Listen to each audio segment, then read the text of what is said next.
All right, welcome to today's virtual Hinckley Forum. My name is Nahum Taddessa, and I will be the forum host for today's conversation. The Hinckley Institute of Politics is a nonpartisan institute at the University of Utah. The Hinckley provides an array of transformative experiences for students through internships, forums, and classes.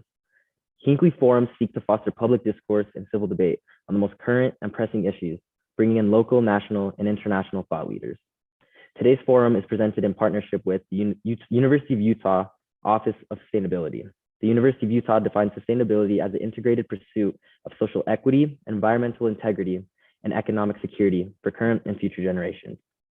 We would like to thank our media sponsor, KCPW, for recording and rebroadcasting our forums as part of the Hinckley Radio Hour.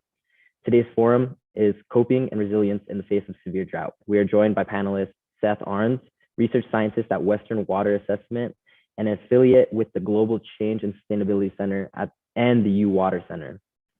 Juliette Carlisle, associate professor at the University of Utah Political Science Department. Phil Dean, public finance senior researcher at the Kem C. Gardner Policy Institute. And Theresa Wilhelmsen, state engineer and director at the Utah Division of Water Rights. And today's moderator will be Carrie Case, University of Utah Chief Sustainability Officer. If you have any questions, please leave them in the YouTube chat. And with that, I'll turn it over to Carrie. Thank you so much, Nahum, and thank you to the Hinckley Institute of Politics for hosting this conversation today on a topic that I think has been on lots of our minds this summer. Let's jump in and get started. I'd like to ask each of our panelists today to describe your job and what experience or expertise you bring to this discussion of drought. And we'll go in the order on my list: Seth, then Juliette, Phil, and then Theresa. Thanks, Carrie. My name is Seth Arns. I work as a research scientist for Western Water Assessment. Western Water Assessment is a research program based out of the University of Colorado, but I'm based out of the University of Utah. We're funded through a special National Oceanic and Atmospheric Administration program that called the RESA program, which focuses on helping the country prepare for and understand and to adapt to changes in climate. So my organization specifically works in Utah, Colorado, and Wyoming to develop usable science to help organizations understand climate change and how to adapt to these changes in climate. I personally work with stakeholders that include resource managers, different state and federal agencies, different local, county, and state levels of government to work on issues of climate change, changes to climate hazards, to help foster an understanding of this and to help adaptation to these changes. Hi, I'm Juliette Carlisle. I'm an associate professor at the U. I teach in the political science department and the environmental and sustainability studies program. And my research focuses on the intersection of environmental politics and political behavior. So some of the research I've done includes understanding the California drought as a focusing episode and how that had spurred public attention and legislative responses by the California state legislature. I also teach environmental politics classes at the U, including one on water politics and policy. And so while I'm fairly new to the University of Utah, I've grown up in the West. I lived in California, and where we experienced water scarcity. So that's my background.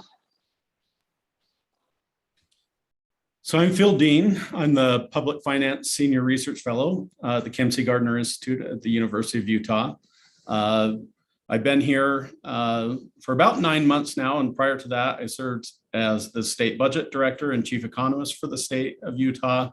In that role, I dealt a lot with a number of different issues related to water and state funding involvement in water.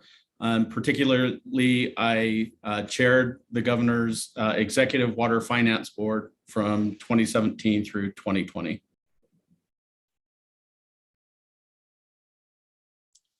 Hey, hello. Thanks, Carrie, for being the moderator for this session. So I'm Theresa Wilhelmsen, and I serve as the Utah State Engineer and the Director of the Division of Water Rights. The State Engineer's Office was created in 1897, and we're responsible for the general administration, supervision of the waters of the state, and the measurement, appropriation, apportionment, and distribution of those waters. That's about 124 years of history of general supervision of the waters in the state. The State Engineer's Office is housed within the Division of Water Rights. And I was appointed in 2020 as the 20th State Engineer for Utah. And for the last 25 years of my career, I've been with the Division of Water Rights, and I'm a licensed professional engineer. I actually graduated from the University of Utah in civil and environmental engineering. Put that U connection in there, right? But overall, essentially, my agency tells the water where to go in Utah. So that's my introduction. Thank you so much, everyone. What a great wealth of expertise we have for this conversation today. I'm excited. Let's jump in with my first question. Is this the worst drought Utah has experienced? What are the compounding effects of this drought, and what groups are already being affected? And Phil, if you'd be so kind, I'd love to pass this over to you first, and then invite the rest of our panelists to join in. Yeah, so we'll talk about this from an economic perspective, that this has had broad-based impact. I don't think we've had severe economic impacts across the board for all types of business, but there are certainly some sectors of our economy that are seeing very significant impacts. I'd say especially the agricultural community in the state that's experiencing significant impacts. That being said, it is something that impacts all of us, even though some sectors are more water intensive than other economic sectors. Is something that I think we all need to be paying attention to, even if we're not right now. I'll chime in a little bit too and say that, one of the things that I think is important to talk about, we're going to talk a lot about drought. And one of the interesting things about drought is that there's really no sort of legal or agreed upon definition of what a drought is. There's a lot of ways to measure components of maybe low water or precipitation, low stream flow, low groundwater, but states don't necessarily have a legal definition or a statute that determines when a drought is in existence. So that's important to understand too. So it's important to also acknowledge that while we live in an extraordinarily dry part of the country, that this is not the first time we've experienced a water shortage. Our water shortages have occurred in the past, but our current water shortage is really something that's been ongoing for the past 20 years or so. So a couple of decades we've been enduring this. And some people refer to this, or scientists refer to this as a megadrought. I think we're going to get to that in a little bit. But I think that's important to acknowledge. And the effects that it'll have on certain people, of course, we're going to be looking at ranchers and their ability to sustain their cattle, particularly in terms of water, but also in the hay that they might be growing to forage their cattle. Developers are going to be experiencing problems. This is particularly relevant, I think, to Utah as a state that has been seeing a lot of in-migration, and where are we going to house these people? And in fact, some small towns in Utah have put moratoriums on actual building. So this is going to affect developers. So those are a couple of entities that, of course, it'll impact, but also our wildlife. If you think about wildlife such as fish, and how tributaries and rivers and streams are becoming drier and drier, and the ability for our state fish, the cutthroat trout, to spawn is becoming problematic. So there's a lot of impacts that we see. So I can speak to how bad this drought is from a more climatological perspective, and looking through a broader lens of maybe the last 1,000 years or so. So Juliette brought up the term megadrought. So this current drought that we're in, many in popular media and scientists have begun to call drought in this region a megadrought. So what we mean by a megadrought is a drought that lasts, that's decadal or multi-decadal. So a drought that's 10 years or multiple decades long. And depending upon where we're actually looking at drought in our state, in our region, it absolutely meets that criteria. So for example, in the Four Corners region, southeastern Utah, that part of our state absolutely has been in drought since about the year 2000. Even here in Salt Lake City, if we look at drought information, we have really been in, if we just look on a little bit shorter of a scale than multi-decadal, since the summer of 2011, we have been under drought conditions in Salt Lake City for the entire time, except for a very brief period. Or I'm sorry, this is data from the entire state of Utah. If we look at Utah as a whole, we've been in drought in Utah for that entire 10 years, except a short period in 2018, 2019, where we had a very good winter in 2019, but then we had a hot, dry summer.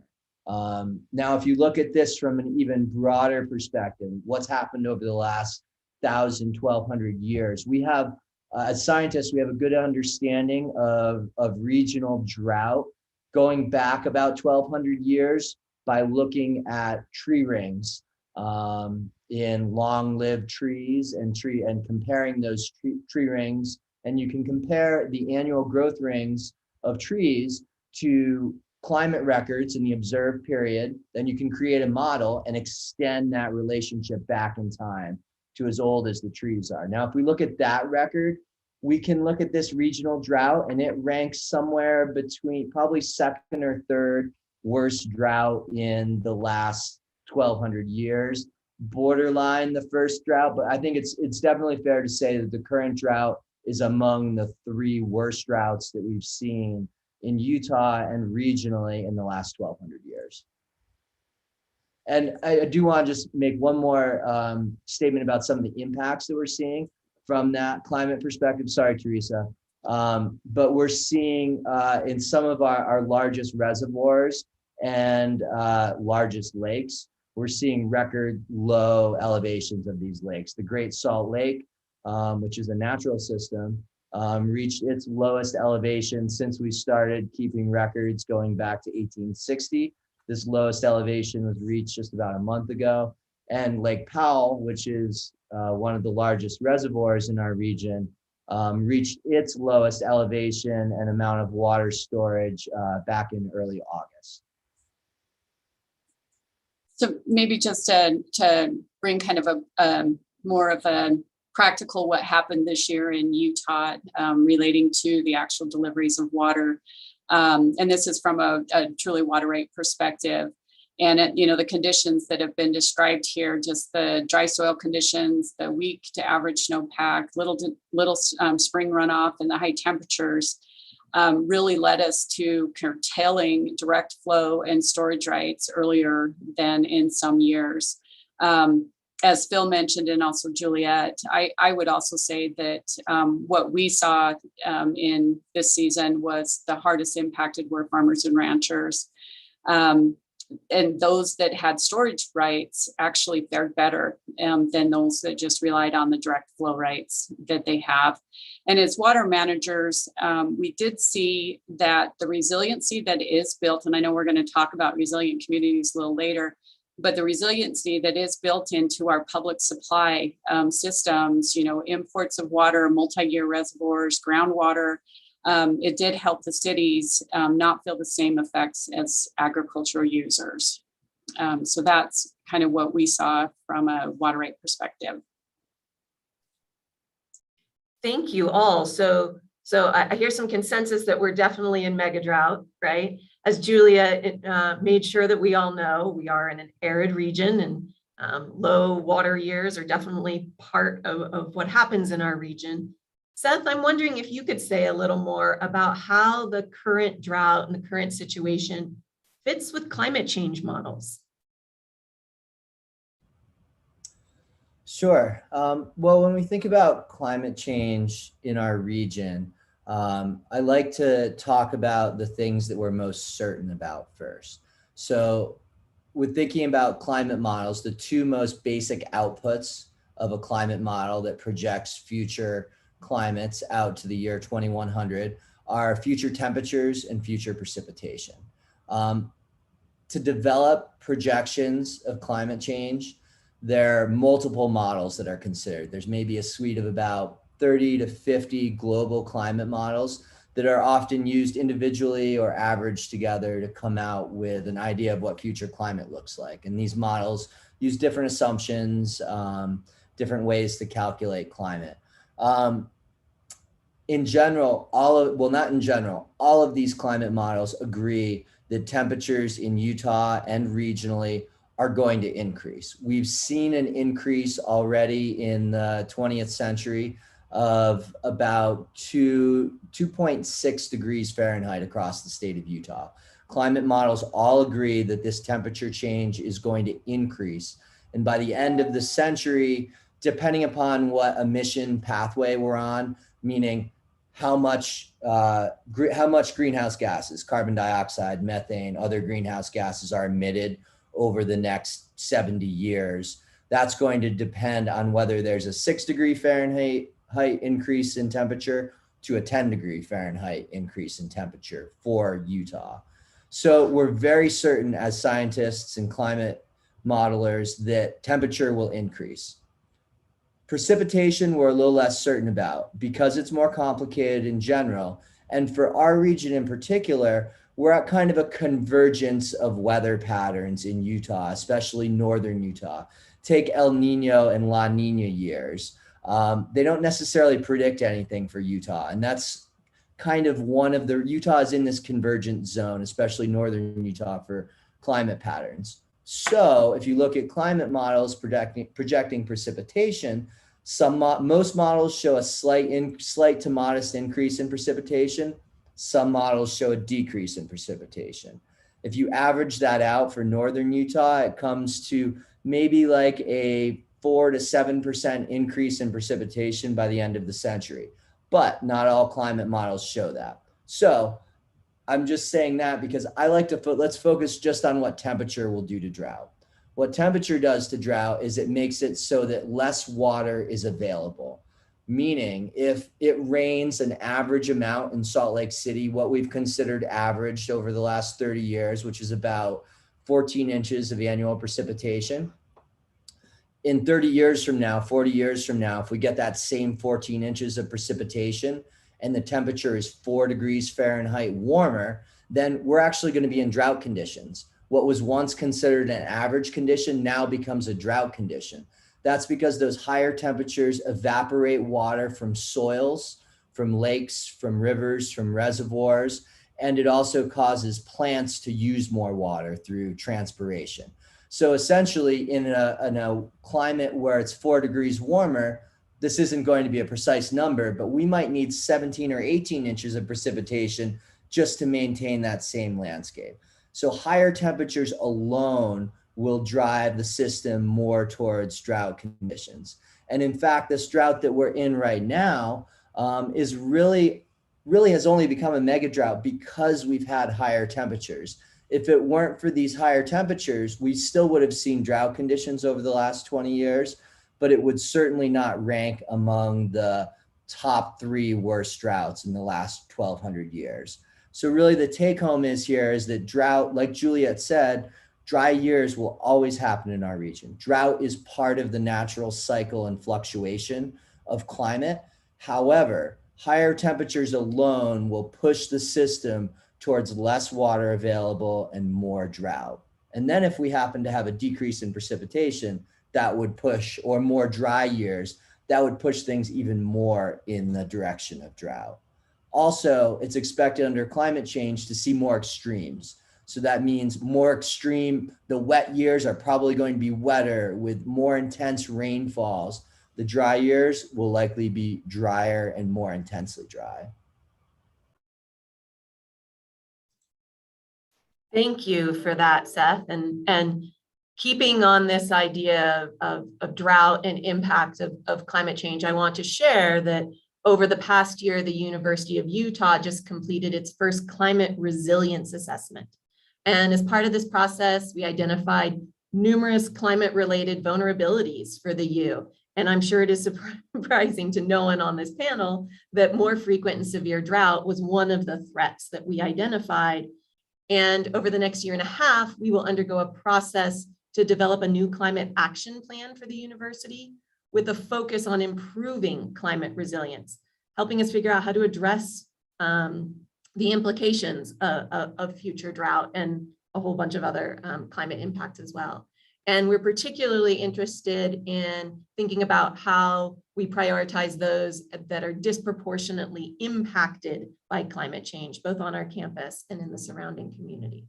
So as we prepare as the university to undertake this work, I would love to hear what you experts think a drought resilient community looks like. What does that mean and what could that be? And Juliette, I'll pass this one to you first to share your thoughts. Great, yeah. So I think, first of all, we have to think about ourselves as part of many communities. So we're those of us who are working at the U, we're part of a community that includes our peers and that includes our students, that includes staff. But we're also part of the Salt Lake community. We're also part of the Utah community, and we're part of sort of the Western region community, the Colorado River community. And so, we can think about this as a problem that will impact and have perhaps many layers of effects on individuals. I think about this in terms of the sort of privilege that most of us have. We wake up every day and we turn on our tap and water comes out of it. And so that sort of privilege doesn't exist for everybody.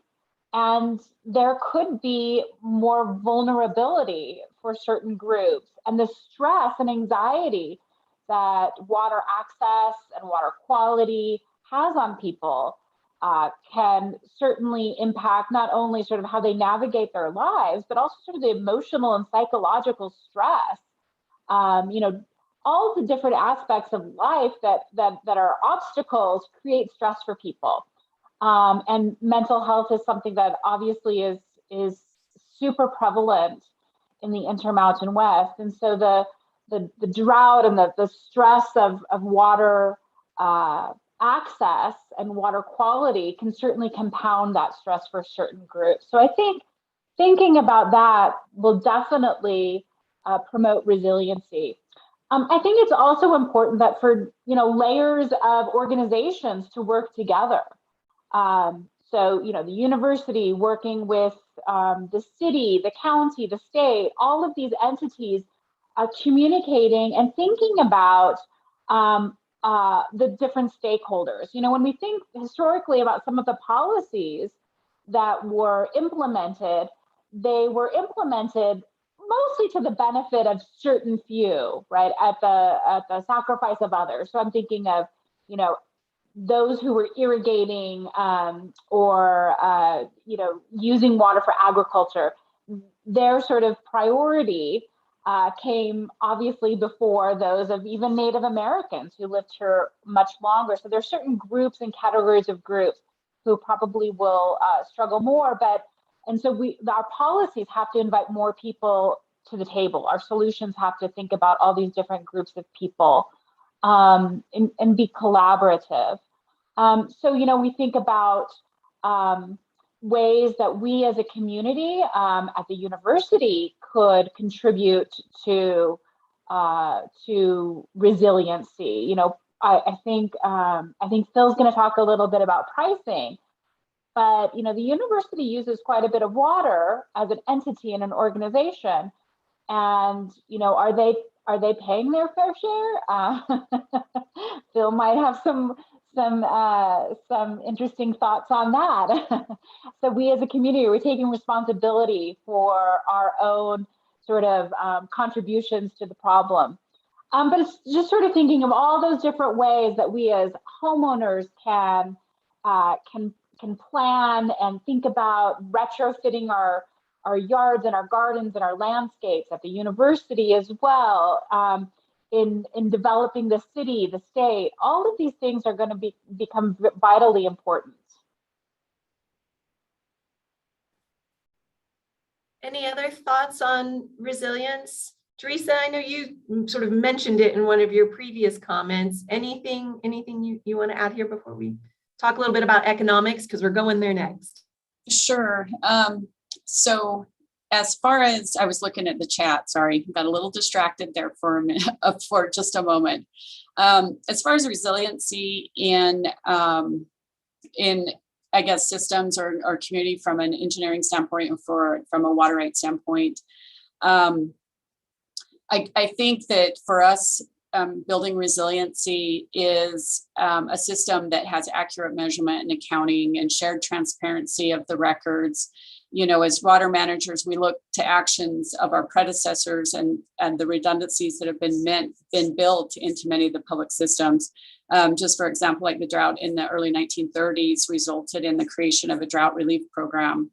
And water managers realized the need for successful projects like the Central Utah Project or the Provo River Project and others that actually people had the foresight to build and construct. And sometimes those aren't the most popular, but you know, the Salt Lake Valley that, you know, as Juliette mentioned, wouldn't have the water that it has if it weren't for these projects and the planning of our predecessors and doing what they did develop. And moving forward, I think we need to understand just more of the water demands, our supply, and just continue to develop more solutions. You know, does that mean facilities, storage, import water, groundwater and healthy aquifers, conservation, optimization, you know, things like reuse of water, those types of things, they're all talked about. And I think kind of throwing to a cost piece here, I think once demand meets up with the cost of some of those innovations, you may see some additional changes that occur in policies. So I'll leave it at that. One more comment about, I'm sorry, Theresa, were you? One more comment about building drought resiliency. I think one thing that's really important that I don't want to overlook in this group, because I think we all have a similar understanding about current conditions and how those may change in the future. I think building drought resilient communities needs to be informed by the best science first. And I think part of that is, you know, while there's certain sectors or locations in Utah that there is a really good understanding of current conditions and that this may get worse in the future, I don't think that's the case in all sectors in all parts of Utah. So I think there needs to be work by, you know, groups like Western Water Assessment and other scientists and organizations that can help inform different levels of management throughout the state, from the individual all the way up to the state government and federal management agency level. I also think that coordination is really important. Oftentimes, different aspects of water management can get kind of compartmentalized, be it in our state government or federal management agencies, or, you know, local versus counties. So I think that greater coordination amongst all these different groups involved in water management is also really important. Can I echo that? That's what I was going to say a minute ago, that I think there's a lot of improvement that needs to occur in terms of these interrelationships, sometimes with government entities, sometimes private sector actors involved. But you look at land use planning. How is land use planning incorporating water use planning? And unfortunately, a lot of times these things operate in silos, and some of the political incentives inherent in that are, well, that's not my business, that's somebody else's business to worry about that. where I think we need to do a much better job in the state at taking a comprehensive view, at seeing the whole picture and not just viewing one single element in isolation by itself, but viewing the interactions that take place and the entire system of water, not just from like a physical delivery standpoint, but from an economic standpoint, from a climate standpoint, from, Great Salt Lake, all of these things, we need to look at it together and not just this little narrow view that often sometimes takes place. Thanks, everybody. And maybe let's take a minute now and dig a little deeper into this economic side that we've been talking about a little bit. So how do we as consumers pay for our water? Does Utah's current payment strategy encourage reducing water use? And is the pay strategy fair to all incomes? Phil, I think I'll kick this one to you, as it seems like it may be in your wheelhouse. Yeah, and there's a lot to unpack there, right? So I'll kind of take a first stab at it, and then we can maybe follow up some more. The first thing, as an economist, as I think about any good or service that's provided out there, you think about how is it provided, who's providing it, and one of the key elements as we think about demand for water is what is the pricing of that water. So if I think about my demand for oranges, for example, well, that's going to depend a lot on how much I'm getting charged for an orange. If I'm paying 50 cents for an orange, I might want a certain amount. If I'm paying $20 for an orange, I'm going to want a much different amount. And so prices send very strong signals to people, and we react to those.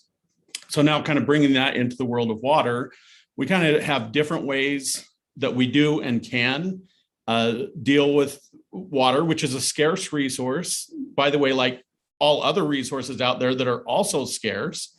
And especially with deep government involvement in water, we have what are called command and control mechanisms, or we have market mechanisms. And we have a combination of those that are used. So you think a command and control regulation might be some zoning ordinance that you have to have a certain amount of turf in your grass, in your yard, or it might be limitations on an amount of turf. Historically, the way zoning ordinances have worked, they've encouraged more and more and more turf. I think that's changed some, but I think there's still some additional adjustments that need to take place there. But pricing is another tool in the toolbox. And in my view, I think that tool has been underutilized historically in Utah. And as we keep bumping up against these constraints, as we have population continuing to grow, at best, looking to the future from everything I've heard, we have the same amount of water, but probably less that we're dealing with a growing population. I think pricing does a lot of things that command and control mechanisms can't. A lot of times people will figure out ways to work around or to kind of game the system with command and control mechanisms, but it's a lot harder to do with pricing. Last piece I want to touch on there is I think it's important to be very cognizant as we think about pricing to make sure that basic water use remains affordable. So, your drinking water that you actually use to drink, your basic hygienic use of water, those sorts of things, I think it's critical that water remain very affordable. But I also think it's critical that the more discretionary uses of water start to have to face trade-offs that maybe we haven't had to face as a state. And as we think about that, we had these big rains come through a couple of weeks ago. I've shared this example before, but on my way home, I was driving about 2 miles from the grocery store. And while it was pouring, remember how we have flash flood warnings here 2 or 3 weeks ago? I counted 5 businesses or homes watering their grass, right? And so when that's happening, it tells me that's a really low value use, right? And some of that'll probably end up recharging aquifers or whatever. But we've gone to all this effort and expense to capture that water, to treat it, to deliver it, and then we're, in my view, mismanaging it. Right, that's not a productive use of that water. Similarly, I think about business use. I think we need to think about where is the economic growth going to occur in the state, And do we want, especially do we want to incent a very aggressive water user types of businesses? Maybe if they come on their own, that's one thing, but we want to go about incenting that. And I think that's starting to become part of the discussion at the state level of, maybe being more picky about the types of businesses that we incent to come to the state. Can I weigh in for a minute too? I think one of the things that's really important to the audience is that although we're, I think, the second driest state in the nation, we have the lowest price for water, and our water is subsidized heavily. So that's what makes the water so cheap. And so as Phil, is basically saying is that, if market principles were applied, it would probably increase the cost. And when you increase the cost of a commodity, you decrease demand. And so what's interesting is that, our state has this huge subsidy, which makes water consumption extraordinarily cheap. And if we could actually increase the cost of it for maybe these superfluous uses, then the demand would perhaps go down. People would be more apt to conserve water the more expensive it got. We have a state that is unwilling to possibly remove that subsidization of our water. Legislatures and the governor haven't put that on the agenda of something to do, as far as I know. So that's certainly something that, that should be considered as well, in terms of how we think about paying for water. And can I follow up on that? We put out a report from the Gardner Policy Institute looking at user fees broadly, so not just water, but for roads, for higher education, other areas that do user fees. But one of the things that we have in there is we looked at how much of our funding for water is tied to a water fee that's based on use, directly, like your level of use, versus how much is paid through other sources like a property tax or a monthly fee that doesn't tie to your level of use, right? And these are really rough numbers here that I'll throw out, but we're in the range of about $1 billion that we use to pay for water in the state. And roughly a little under $700 million of that does not directly tie to use. So again, you might, that a portion of that, make sure I have the right number here, but about 250 million of that is a monthly fee. So it is a user fee for water, but it's not based on use. It's just a flat fee that whether you use 1 gallon or you use 1 million gallons, you pay that same flat fee. But the portion of the water funding that's directly tied to use, is somewhere in that range of 35%. That doesn't create a very strong economic incentive to be judicious in our water use. I have a follow-up question on this topic from a member of our audience. They ask, how would you determine if someone or a business is using water for drinking and hygiene versus for unnecessary uses? So I want to jump in on this one. It's one of those things as an economist that I think about a lot. What is a good use of water, right? So for me, what I would personally consider an essential use of water, we all need like a gallon a day or something to sustain ourselves. We're going to have hygienic uses that I would consider pretty low. And this is where I do differ from some people. I would allow people the choice. I think people should be able to determine what water they use, but I think they should bear the full economic cost of that and not have other people bearing the cost of that for them. The net effect of subsidizing water use is that high water users get subsidized by people who use less water. That's like the net effect of all of that. There's kind of a lot behind that. And so this is where you come into those trade-offs between command and control approaches and market approaches. I like market approaches, and I would let people use a lot of water if they wanted to use a lot of water, but they would pay through the nose for it, right? And that's, so again, that's my market-based approach. I don't think we should be in the business of telling people exactly what they should and shouldn't use water for. I think if we have the price signal right, they'll figure that out on their own. And that's what's so great about price signals. And you could vary prices based on the level of drought. Conceptual, at least, you could have drought-based pricing depending on pricing may differ depending on how much reserve capacity we have in reservoirs.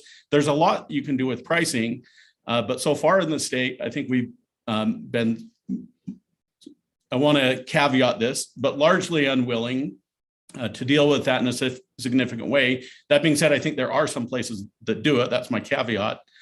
But it's, I think it's, at least in my mind, I know what basic use is. Beyond that, I don't know what's a good use, just like I don't know what's a good amount of food or a good amount of transportation or a good amount of housing. I have a sense of what the basic need is, but beyond that, I think market prices should allow people to make choices, but with them bearing the full economic cost of those choices. Thanks, everybody. I'd like to move us to our next question, which is, severe droughts can have major impacts on households. How can researchers and politicians develop solutions to reduce the damages, particularly to vulnerable population? And Juliette, maybe if I could kick this to you first. Yeah, I think one of the sort of at the foundation is thinking about water and how we value water. And is water valued as a human right? Access to water, access to clean water. And I think if we value it in that way and ensure that all different communities and populations have access to that water, that's a starting point.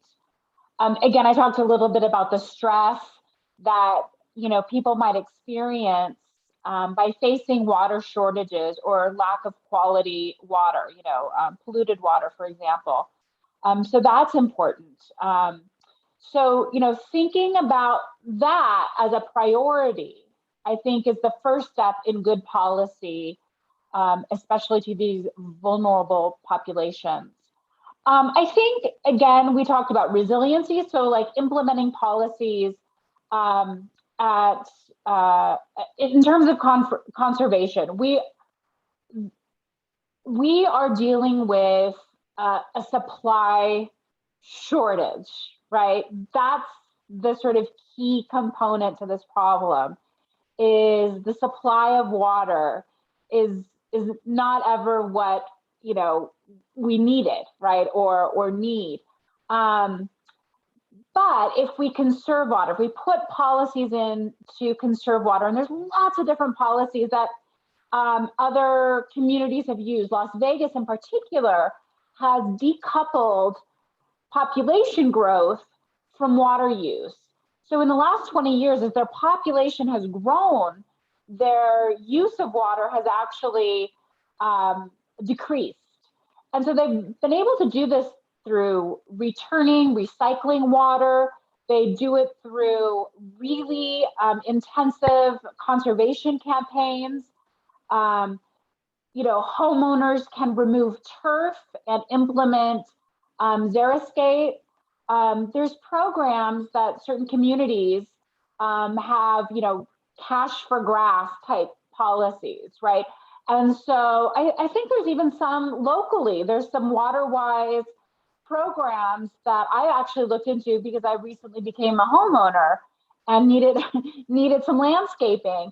And although I haven't followed through with it, you can take some landscaping and xeriscaping, sort of water-wise landscaping classes, and then get money, an incentive to plant water-wise in your landscape, on your property. Seasonal use of water. So again, as Phil said, he was driving home during the recent monsoon and saw people with their sprinklers out. Well, do we need sprinklers at all times of the year? Can we, be more efficient in our use of water?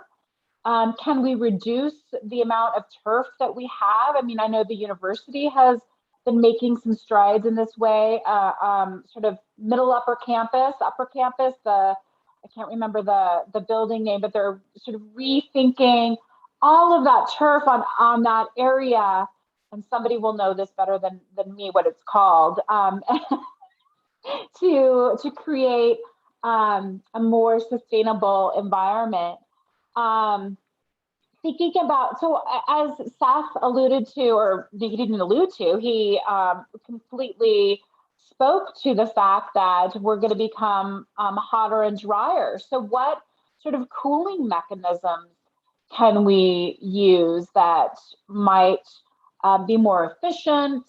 How can we reduce our impact on the environment, at the very small level, at our households? How do we conserve water there, but as part of a larger community? As somebody pointed out in the audience, I was seeing the chat that agriculture uses 70% of our water. That's absolutely the case.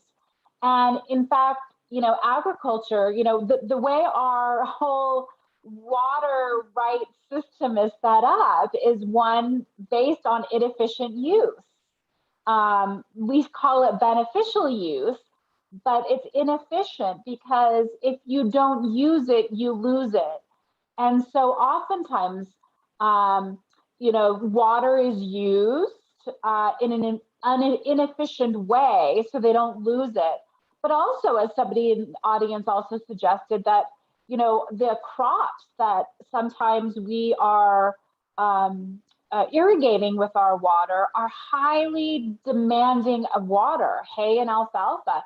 A lot of our crops that we also produce are exported to Asian countries. So we're essentially exporting our water to other countries.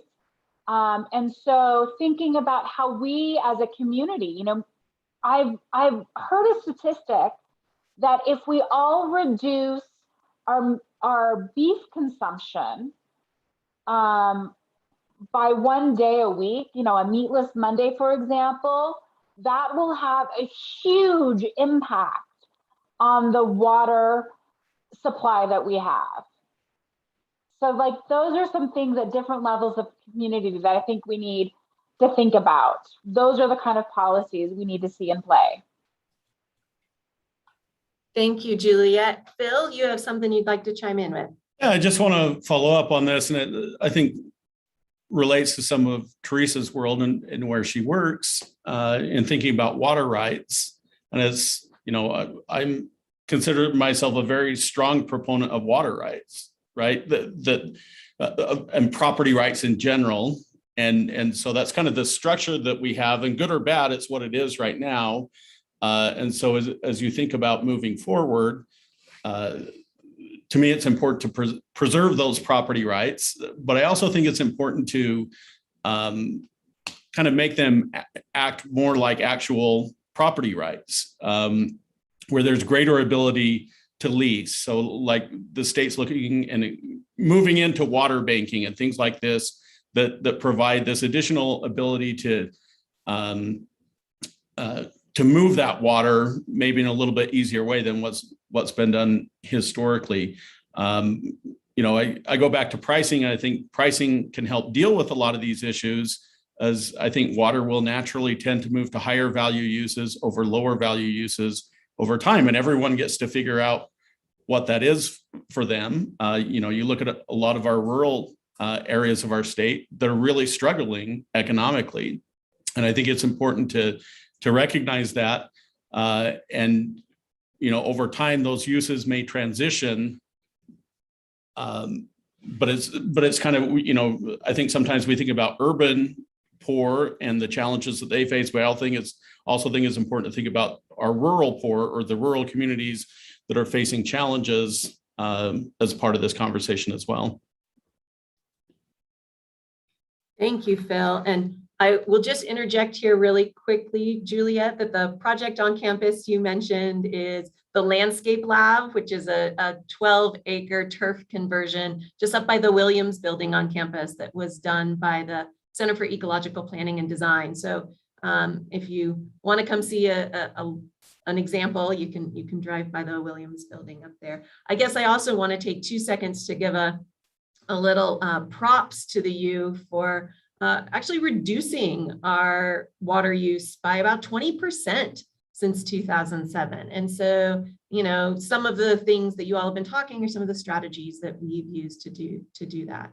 And so with that in mind, I have one more question that I want to put to the group, and then hopefully make sure we've got some time for some of these great audience questions that are coming in. So Theresa, if you're up for it, I'd love to kick this question to you. So drought's a long-term problem.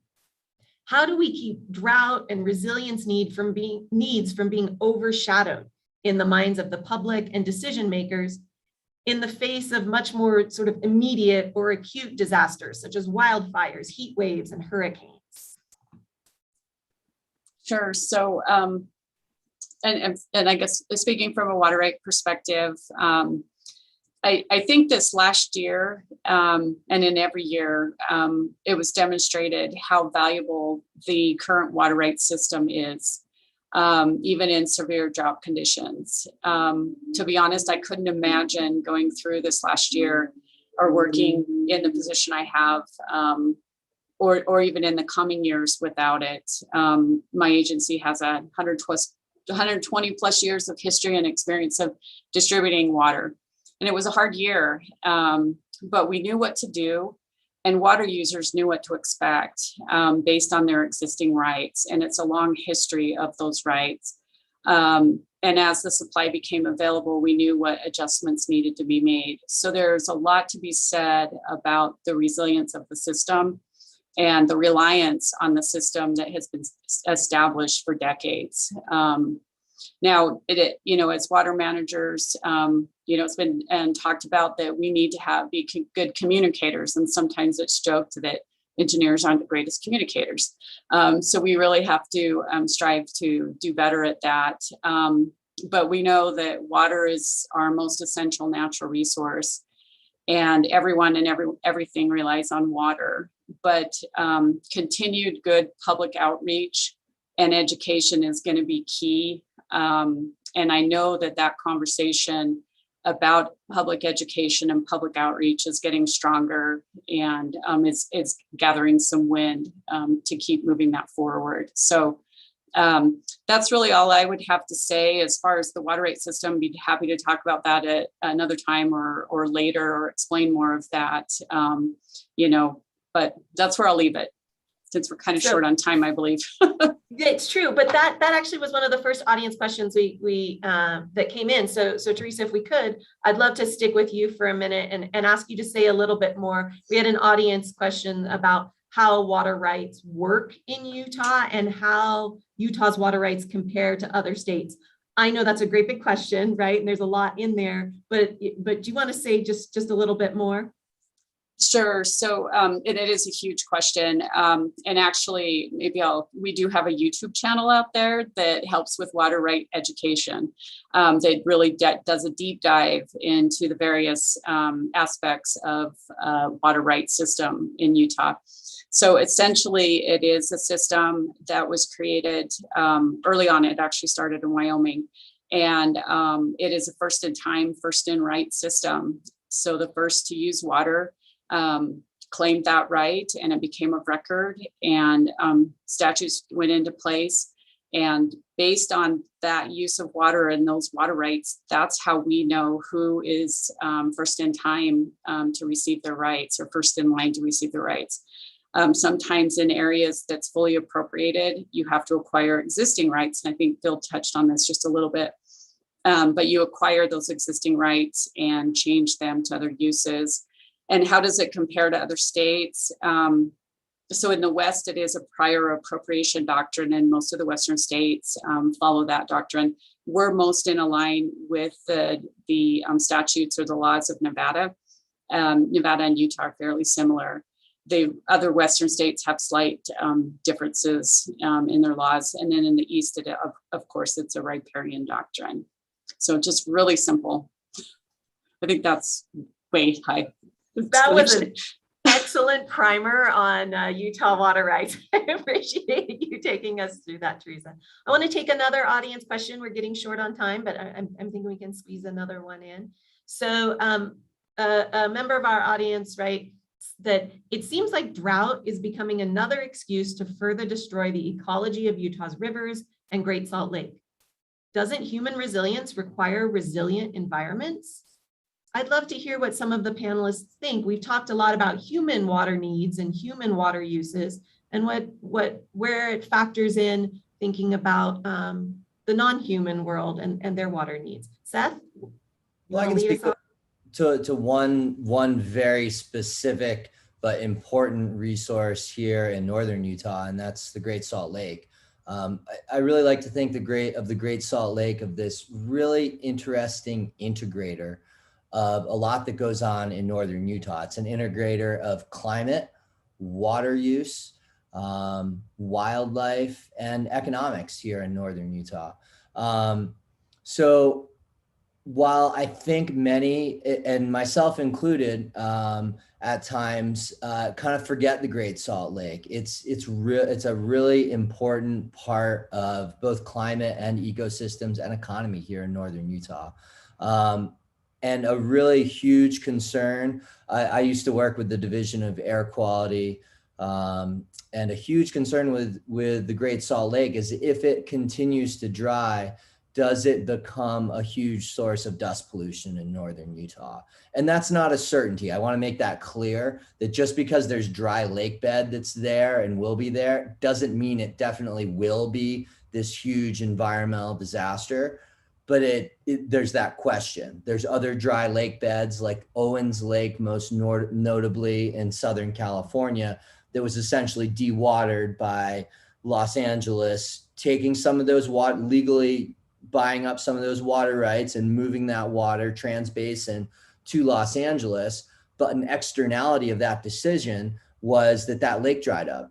So it no longer held value as a migratory stopover for birds, just like Great Salt Lake does. It also then became this massive source of dust. Fortunately, around Owens Lake, not a lot of people live. However, around the Great Salt Lake, we have about 2 million people, 2.5 million people that currently reside around Great Salt Lake, and this area is growing tremendously. So this is an issue that needs further study. Do we need to be giving more water to the lake? And by that, I mean that, human consumption takes a lot of water out of that lake. So this is, this is the concern. I don't have an answer for that, but it's something that I think, again, comprehensively, we as a state, as a society around the Great Salt Lake need to focus on that, need to ask those questions and try to answer them. All right, we are coming up on our time, but I want to put a big question out here that I think is on a lot of people's mind. And that is, so you all are experts working on this. When is it going to end? When will the current drought end? And I know you can't all predict the future, but anybody want to provide some information or wager a guess? Can I weigh in and just go back again to what Seth was saying about climate change models, and also the case that let's stop calling it a drought. A lot of people say that we should call it eridification, right? So we have this long-term drier, hotter weather, and this is not going to go away. There might be, as Seth said, there might be years of wetter climate or weather, but for the most part, we're going to be becoming drier and hotter. And so we need to really think about this in terms of where we're living and the reality that that's the case. That's what our future, that's what's laid out for our future. I just lost my earbud, so. Well, on that happy, maybe it won't. note, I want to thank all of the panelists for sharing your thoughts and your perspectives and your expertise with us today. We covered a lot of topics related to water and drought in a short amount of time, and I really appreciate everything that you brought to the table today. I also want to thank again the Hinckley Institute of Politics for hosting this. Please visit their website to see future conversations that are coming up. And for those of you who'd like to learn more about what the University of Utah is doing to address drought and around water, I recommend you visit the Sustainability Office website at sustainability.utah.edu. Thank you all so much for your time today, and I look forward to future conversations.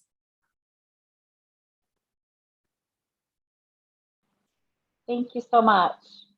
Thank you.